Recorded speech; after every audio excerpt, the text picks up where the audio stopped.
Mayotte, actualité. L'INSEE vient de dévoiler sa nouvelle enquête réalisée avant le début de la pandémie. Cette dernière nous éclaire sur les pratiques culturelles à Mayotte. Cette enquête est la première édition de l'enquête des pratiques culturelles à Mayotte. Et donc, dans un dispositif qui est très ancien, qui date des années 70 en métropole, enfin, on a pu couvrir la réalité culturelle de Mayotte.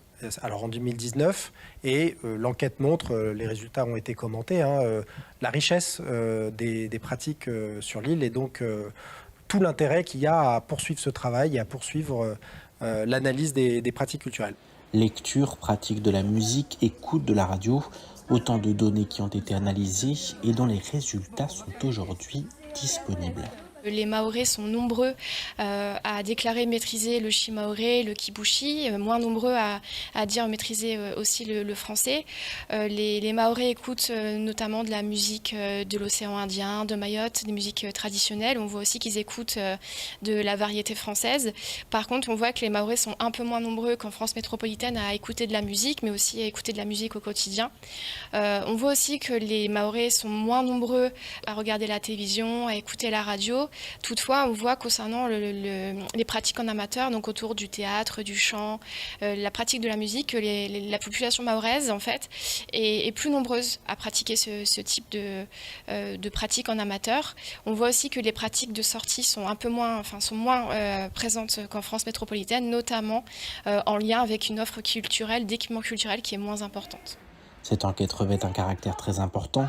En effet, à l'instar de toutes les autres enquêtes réalisées par l'INSEE, elle doit permettre d'adapter les politiques publiques aux réalités du territoire. En sachant un peu plus ce qui est fait sur le territoire, ça peut être d'une part un outil pour lancer des recherches supplémentaires, notamment qualitatives sur le territoire, par exemple autour des langues, des pratiques en amateur, mais c'est aussi un outil peuvent se servir en fait les politiques et aussi l'administration à Mayotte pour tenter en fait d'avoir une meilleure vue d'ensemble de ce qui se passe à Mayotte et aussi peut-être d'adapter les politiques culturelles et avoir un peu plus de moyens pour concevoir les politiques culturelles. Concevoir des politiques culturelles qui répondent aux aspirations de la population locale, voilà désormais la mission des pouvoirs publics. La situation est difficile à Mayotte parce qu'on a le département qui est le 3e département le plus touché par la question des violences faites aux femmes. Donc c'est une vraie réalité à Mayotte qu'il faut pouvoir traiter. Quels sont les autres départements ? Alors on a, sauf erreur de ma part, on a les départements de Guyane et de Martinique. D'accord.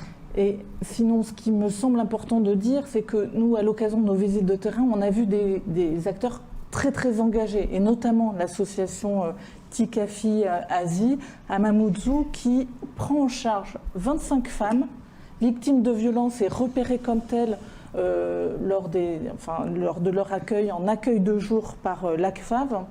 Et là, on voit un formidable travail, je dirais, d'accompagnement de ces femmes vers la formation, vers l'emploi. On a rencontré des femmes extrêmement, je dirais, résilientes, extrêmement motivées et qui iront loin, je n'en doute pas. Parce que voilà, on a un accompagnement très très fort de cette association.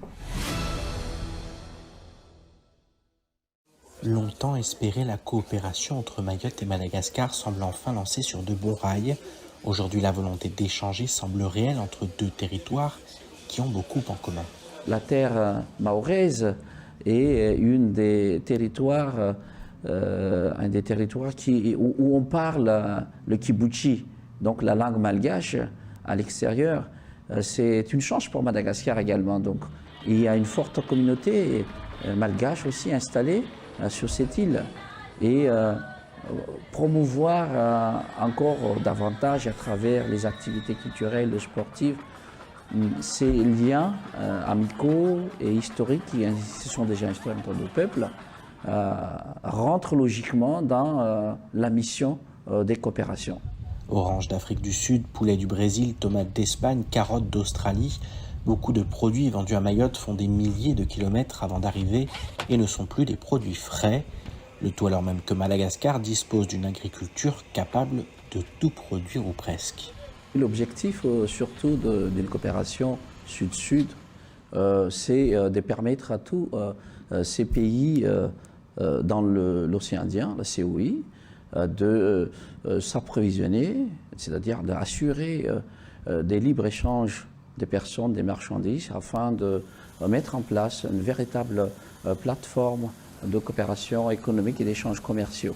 Donc Madagascar vise aussi à travers ces coopérations des 11 régions signataires de pouvoir servir de base arrière pour Mayotte dans l'agriculture, fournir des produits frais, bio, pour les consommateurs mahorais et pourquoi pas d'autres destinations comme l'Europe, parce que Mayotte, c'est déjà le département français, donc c'est la porte la plus proche de Madagascar, à 300 km des côtes malgaches, pour atteindre un marché européen. La convention signée entre Mayotte et la Grande Île prévoit la création d'une ligne maritime, une excellente nouvelle pour l'échange de marchandises, mais aussi pour l'emploi, notamment à Madagascar, où les villes côtières sont très peuplées. On a les vanilles, on a le café, on a les girofles, on a d'autres produits, du riz, les changes, etc., qui sont un peu répartis dans les nombreuses régions de Madagascar. Donc la compagnie maritime ambitionne aujourd'hui de servir en Mayotte, Madagascar, mais pourquoi pas extendre ça, parce qu'on parle de coopération internationale et régionale. On a les îles voisines, Maurice, Seychelles, etc., qui peuvent également, et la Mozambique, peuvent bénéficier donc de ces interconnexions par voie maritime.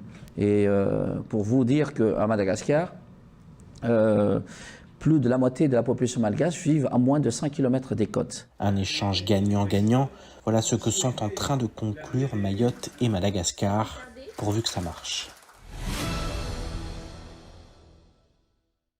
Une employée d'aéroport vient de déclencher une vive polémique suite à une vidéo diffusée sur les réseaux sociaux. Elle y exprime un ras-le-bol lié au fait d'enregistrer un vol pour Mayotte. Je vais aller checker les passagers de Dzaoudzi, j'ai pas envie. Il commence à parler dans ma tête, il négocie les kilos. Je suis déjà fatigué en fait. Les Noirs et les Arabes grandissaient un peu. Arrivez un peu à l'heure sur vos vols, lance-t-elle notamment dans son monologue filmé. Des propos qui provoquent l'indignation et qui a fait réagir Air Austral. La compagnie assure qu'il ne s'agit pas d'une salariée mais d'une employée d'une société sous-traitante à l'escale de Paris-Charles de Gaulle. Air Austral condamne les propos et l'a fait savoir à la société sous-traitante qui s'est engagée à prendre les mesures qui s'imposent.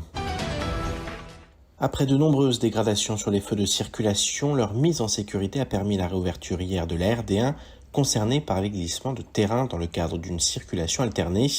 La tenue d'une campagne d'essais géologiques sur le site nécessitera la mise en place d'alternats manuels et engendrera des perturbations ponctuelles de quelques minutes en cours de journée du lundi 4 juillet au vendredi 8 juillet. Cela va notamment entraîner des périodes d'attente plus longues pour les usagers avant de pouvoir emprunter la section. En cas d'infraction, tout conducteur contrevenant la limitation de tonnage prescrite par un arrêté préfectoral sera puni de l'amende de 750 € prévue pour les infractions de la 4e classe au code de la route. De plus, le véhicule en infraction fera l'objet d'une mesure d'immobilisation. Les éléments d'évolution des prix des carburants et du gaz tiennent compte des conditions réelles du marché. Par rapport au mois dernier, la cotation moyenne mondiale de l'essence augmente de 14,3% et celle du gasoil augmente de 17%. Ces évolutions se répercutent directement sur les prix à la pompe des produits pétroliers à Mayotte, plus 16 centimes pour l'essence et 15 centimes d'euros pour le gasoil.